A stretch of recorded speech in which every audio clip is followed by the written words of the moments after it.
recomendo leitura. É uma matéria pequena. Vou sim, Fabiana. Então vamos lá, pessoal. Vamos falar sobre violência de gênero, violência doméstica e relacionamento abusivo, né?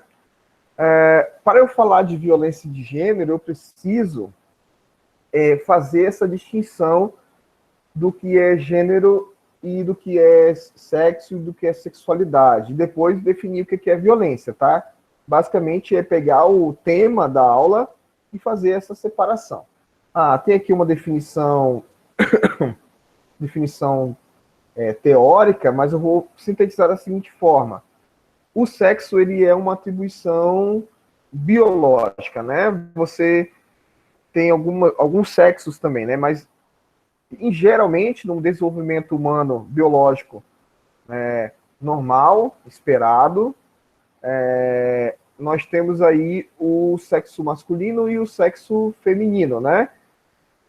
A pessoa nasce com pênis ou a pessoa nasce com uma vagina. Existem as pessoas que são hermafroditas, as pessoas que nascem sem a formação completa do sexo, mas, em geral, majoritariamente, nós temos esses dois sexos, tá? Então, a gente tem que ver que o sexo é uma questão biológica. Está na figura biológica da análise. Assim como eu falei na aula de racismo, que raça humana, a gente fala, só existe uma raça humana. Sim, a raça humana, quando a gente fala nesse sentido, está num aspecto biológico da questão. Só que socialmente existem diferentes raças, né? As pessoas são classificadas de acordo com essas raças que são socialmente construídas. Então, é injusto falar, um exemplo, né? É injusto falar de racismo porque só existe a raça humana? Sim, biologicamente, sim. Só que nós não vivemos o reino da biologia apenas.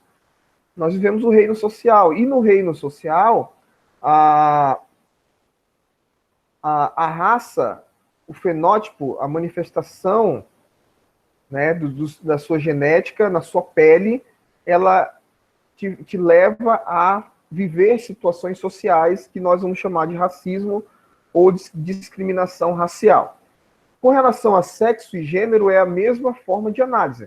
O sexo é uma questão biológica e o gênero são construções sociais, tá? Então, vamos lá, fazendo uma associação de pensamento. O sexo está no reino da biologia e o gênero está no reino da sociedade, tá? Então, a pessoa pode nascer de um sexo e ter um gênero que não se identifica com ele, né? Então, por exemplo, a pessoa nasceu com sexo, o órgão sexual feminino, e se tem um gênero identificado ao aspecto masculino, por exemplo, né? Assim, existem dois, vamos fazer uma questão numérica. Existem dois sexos, né? Podemos assim dizer. Existem dezenas de gêneros, tá? E a terceira coisa que eu quero falar, antes de passar, é a questão da sexualidade. A sexualidade é basicamente como sentimos prazer, tá? Então, gênero 2, né? Existem casos. Sexo 2, gênero dezenas, sexualidade centenas, né? Então, assim, nós temos diversas formas de viver a sexualidade, algumas com características patológicas, podemos assim dizer, né? Socialmente patológicas, né? Estou falando, enquanto sociólogo, eu não sou psicólogo, né? Existe uma discussão psicológica da sexualidade, do gênero, eu estou falando de aspectos sociais, tá? Um dado social muito importante para a gente debater essa relação entre sexo, gênero e sexualidade no Brasil é pensar que o Brasil é o país das Américas, pegando lá do Canadá até lá embaixo, é o país das Américas com o maior índice de violência contra transexuais. Ao mesmo tempo, em toda a América, somos o país que mais consome pornografia com pessoas transexuais. O que isso nos fala sobre a nossa perspectiva de sexualidade e gênero e sexo no Brasil, né? e nós somos, ao mesmo tempo que o país tem uma reação violenta a essas pessoas, discriminatória, consome, né, no seu lado oculto, privado, consome uma cultura do sexo voltado para essa mesma população que ele aqui agride, né? Então nós temos que pensar como se dá essa questão do sexo, do gênero e da sexualidade no âmbito público e no âmbito privado. Algumas perguntas aqui, né? Só falar rapidamente que a questão de gênero ela é uma construção dentro das sociedades, né? Vou dar 2 exemplos. A gente pensar algumas populações indígenas antes do contato, né? E até depois do contato com o colonizador, lá primeiro, 1400, 1500, que aceitavam, que viam, percebiam enquanto normalidade a existência de mais de 2, né, gêneros, né, na sociedade. Então você tinha o gênero A, B e C, D e E a sociedade via aquilo como aspectos, entre aspas, usar aspas, normais, porque todo gênero e toda sexualidade, tirando aquelas doentias, né, patológicas, elas são normais, tá? A gente que demoniza as coisas. Um outro exemplo de questão de gênero, ela é temporal e ela é cultural, é que vamos pensar a nossa sociedade 100 anos atrás e a nossa sociedade hoje, né? Como a nossa sociedade se relacionava com a questão de gênero, né? Com a violência sexual. A violência sexual dentro do casamento, por exemplo, nunca seria debatido 100, 150 anos atrás, sei lá, 50 anos atrás. E hoje mesmo há muita resistência com relação a isso, tá? Nós vamos falar um pouco mais sobre isso à frente. Quais são os tipos de violência, né? São vários aqui, eu vou falar sobre todos eles, mas violência contra a mulher, violência institucional, violência simbólica, violência contra crianças e adolescentes, física, moral, sexual, doméstica, psicológica. Só que, vou falar de cada uma daqui a pouco, mas é interessante pensar que para o senso comum, a violência só é violência quando ela é física ou sexual. E sexual no sentido quando ela tem contato físico. Eu já ouvi uma vez que a pessoa falou assim, professor, homofobia é só quando a pessoa bate na outra, né? Violência contra a mulher é só quando há agressão física. Isso não é verdade, pessoal. Existem vários tipos de violência que são classificados tanto pelo direito quanto pela sociologia e pela psicologia e outras ciências. Então, eu vou falar um pouquinho sobre cada uma delas agora. É só para a gente debater que essa questão de associar a violência apenas à questão física é um erro que permite que a violência se perpetue, né? Então, vamos lá. Professor, desculpa. Fala. É que anteriormente, nesse último slide, a tela fica cortada e meio que prejudicou a vista do slide por completo. Tá. Eu vou explicar cada uma daquelas apresentações, tá? Agora você está vendo normal? Não, ainda tá cortado ainda, mas agora não tem importância, porque dá para ver o foco do slide. Tá bom. Se alguém mais tiver com essa questão, manda uma mensagem aí que eu vejo que está ocorrendo, tá bom? Então vamos lá. Violência doméstica, né? Violência doméstica, ela ocorre em casa. Eu queria trazer um exemplo dessa discussão com relação ao contexto do isolamento social que nós estamos vivendo agora. Vamos lá. Nós estamos considerando, pelo menos eu estou considerando, e muitas pessoas que estão fazendo pesquisas nessa área, pesquisas sociais nessa área, consideram que as pessoas percebem as suas casas enquanto um lugar de proteção. Então, eu preciso trabalhar, eu vou para a rua, eu estou ali em contato com um tipo de possibilidade de agressão ao meu corpo, que é o coronavírus. Do outro lado, quando eu venho para a minha casa, eu tomo banho, tiro as roupas, lavo as minhas mãos, tiro a máscara, eu sinto que eu estou numa situação de proteção. Aí nós temos que repensar de forma crítica essa questão da violência doméstica. Nós temos que pensar que muitas mulheres estão vindo para casa e esse lugar que era para ser de proteção não é, né? Então, assim, aonde essa mulher, vamos pensar a questão psicológica, né? E social. Aonde essa mulher está se sentindo segura?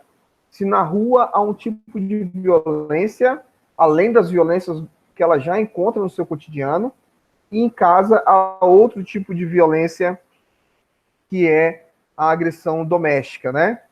E só é importante frisar que a violência doméstica ela tem uma relação com familiaridade, afetividade e coabitação, ou seja, eu preciso, na maioria dos casos, na esmagadora maioria dos casos, eu preciso morar com aquele indivíduo que me agride, tá? Então, para a gente pensar a violência doméstica nesse contexto que vivemos agora. A violência doméstica contra crianças e adolescentes, né? Que é causado por pais, parentes ou responsáveis em relação à criança ou adolescente.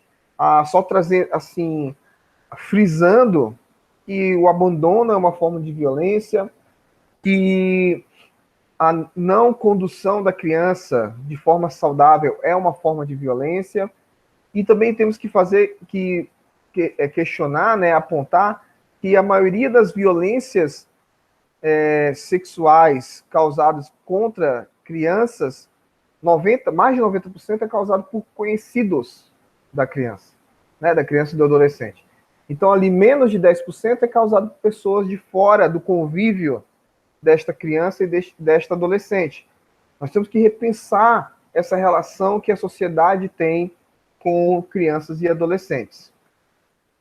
Aí nós temos a violência contra a mulher, que nós vamos falar, já estamos falando, né, e vamos falar mais especificamente. É qualquer conduta de ação ou omissão de discriminação, agressão, pelo simples fato de a vítima ser mulher. O feminicídio, né, eu estava lendo ontem sobre isso nas redes sociais. Feminicídio não é, pessoal, quando, por exemplo, tinha uma bala perdida e essa bala perdida acertou uma mulher. Aí pronto, vamos classificar aqui como feminicídio. O feminicídio tem a ver com a pessoa morrer por ser mulher, assim como as mortes provocadas por homofobia, né? A pessoa ela é morta porque o elemento que levou a violência e a morte foi a questão do gênero da pessoa, né? Então eu vou agredir você, eu vou matar você por você ser mulher. Isso é feminicídio. Eu vou matar você por você ser homossexual, homoafetivo, né? Da comunidade LGBTQ. Então, não podemos... As pessoas querem misturar para diminuir o feminicídio, né? Essa questão. Mas não há essa para quem estuda isso, para quem trabalha por isso, não existe essa mistura de que qualquer mulher que morre é feminicídio. Não, o feminicídio tem uma motivação específica, que é o simples fato de a vítima ser mulher, tá? A violência física, né, que é aquela que é geralmente associada à violência contra a mulher, ou homofobia, ou transfobia, etc., causa integridade física a uma pessoa, tá bom? A violência moral é aquela ação destinada a caluniar, difamar ou injuriar a honra de uma reputação, a honra ou reputação de uma pessoa. A gente tem que entender que muitas das violências são morais, né? Então, assim, você só conseguiu isso porque você é mulher, você só conseguiu isso porque você tem a característica A, tem a característica B, né? Você diminui a capacidade dos indivíduos a partir de uma característica que ela possui, tá? Então, isso é violência moral. E como isso se aplica à violência contra a mulher, né? Nós estamos vivendo aí um caso que, como esse vídeo vai para o YouTube, eu não vou falar, mas eu creio que a maioria de vocês, e eu peço que ninguém fale, eu penso que alguns de vocês estão vendo, né, que, na minha percepção, é um caso claro de violência moral, né? Você diminui o talento das pessoas e dizendo, ela só conseguiu isso por ser mulher, por ter um corpo socialmente aceito como bonito, né? Por ter enfim, né? Ou então a pessoa não conseguiu fazer isso porque ela é mulher, né? Então, assim, e isso é muito forte, né? Isso é muito forte, infelizmente. Nós temos a violência psicológica, né, que é a ação ou omissão destinada a degradar e controlar ações, né? Isso entra muito na discussão dos relacionamentos abusivos, né? O homem fala para a mulher, você nunca vai achar alguém como eu, você não consegue cuidar do seu dinheiro, então deixa que eu cuido. Vigilância nas redes sociais, tudo aquilo que impede a pessoa que ela tenha um desenvolvimento pessoal, né? Que ela consiga. Então você não tem que trabalhar porque você não consegue. Você não vai estudar porque você não consegue. Se a gente pensar a sala de aula nossa aqui, que tem pelo menos, quando eu vi, né, 60% de mulheres estudando no ensino superior, nós temos aí que entender que existem outras mulheres que os seus companheiros, seus pais, seus irmãos, fazem uma ação diferente, né? Afirmam que elas não conseguem, intimidam, ameaçam, você não vai sair com essa roupa, mulher minha não se veste assim, né? Dentre muitas outras frases similares, tá? E temos também a violência institucional, que é aquela motivada por desigualdades, né? Então, socialmente, se tem uma visão sobre a mulher e as instituições acolhem essas visões e reproduzem dentro delas. Então, eu tenho uma empresa, nessa minha empresa, só os homens vão pegar os melhores cargos porque homens administram melhor. Isso é uma forma de violência e discriminação de gênero institucional, tá? E temos a violência sexual, né, que obriga uma pessoa a manter contato sexual. Nem sempre o estupro, né? O estupro é uma forma de violência sexual e para muitas pessoas é a única, né? Mas existem muitas outras formas, né? Carnaval, teve até um movimento esse ano, desculpa, teve até um movimento esse ano chamado Não é Não, né? Que muitas meninas, muitas mulheres desenharam no braço, no corpo, em placas, dizendo, não, você não pode me beijar à força só porque é carnaval. A questão de nudes, né, difamação de nudes, também tem uma discussão muito recente agora, que é a questão dos nudes não solicitados, né, o homem vai conversar com a mulher manda oi, o cara manda um nude dele, né, e aí, você gosta, sei lá o quê. Geralmente isso é praticado contra mulheres que assumidamente têm uma posição homoafetivas, né? São lésbicas. Você gosta disso? Você só é lésbica porque você não conhece isso e manda uma foto do órgão sexual, né? E eu acho interessante que essas mulheres estão jogando nas redes sociais como forma de difamação, ao mesmo tempo que ambos estão cometendo crimes, né? Eu creio que a coisa tem que ser resolvida legalmente e tem que ser debatida para que isso não ocorra, porque é uma forma de violência e é uma forma de machismo também, né? E temos a violência simbólica, né? Que, na verdade, a gente tem que pensar que toda violência que não é física, ela é de alguma forma simbólica, né? Passa pela dominação, né? A mulher não vai sair de casa, ela não vai trabalhar, não vai estudar. Tudo isso são formas de violências simbólicas, né? E aí tem uma questão também, a violência simbólica é uma violência que exerce com a cumplicidade tácita daqueles que a sofrem, né? E que isso quer dizer? Como que as redes sociais, a galera que não estuda, ela sintetiza isso? Por exemplo, há um caso de violência contra a mulher. Ela mereceu, ela buscou, ela aceitou, né? Sempre há esse julgamento. Mas a gente tem que entender, pessoal, que a violência simbólica, ela passa por vários processos. Um dos processos é a diminuição da autodeterminação da vítima.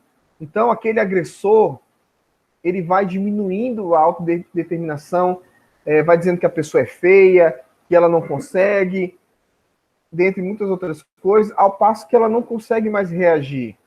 E a sociedade de fora, ao invés de acolher essa vítima que está sofrendo uma violência simbólica, que geralmente se reverbera numa violência física, ela passa a julgar, a punir ainda mais. Né? Então, quem fala isso é o Pierre Bourdieu, sociólogo francês. E aqui o nosso último slide é sobre o ciclo da violência doméstica, né? Tem um ciclo que, segundo os estudiosos da área, falam que ele vai aumentando a intensidade. Eu vou explicar como é que funciona. Temos o caso da primeira violência, né? Aí temos a fase da lua de mel. O que é? O agressor pede desculpa, diz que se arrependeu e promete mudar. Depois, a próxima fase é o tensionamento. O agressor volta a se irritar, volta a xingar.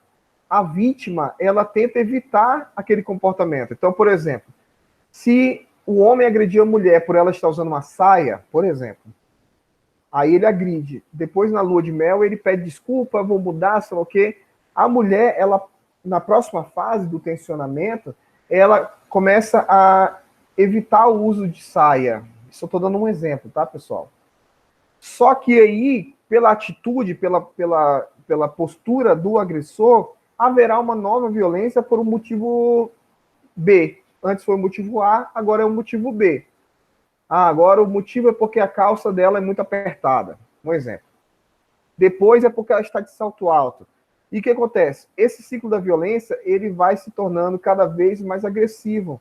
É uma ofensa, é um empurrão, é um murro, até que nós chegaremos a, possivelmente, à morte daquela mulher, porque o ciclo, ele vai... A violência do ciclo vai aumentando. Então, assim, houve a violência, há o perdão, o cara se arrepende, dá presente, sei lá o quê, depois ele arruma um outro motivo, ou o mesmo motivo, tudo ao mesmo tempo, para uma nova violência, e aí nós teremos um ciclo, né? Isso vale para violência física, violência simbólica, tá?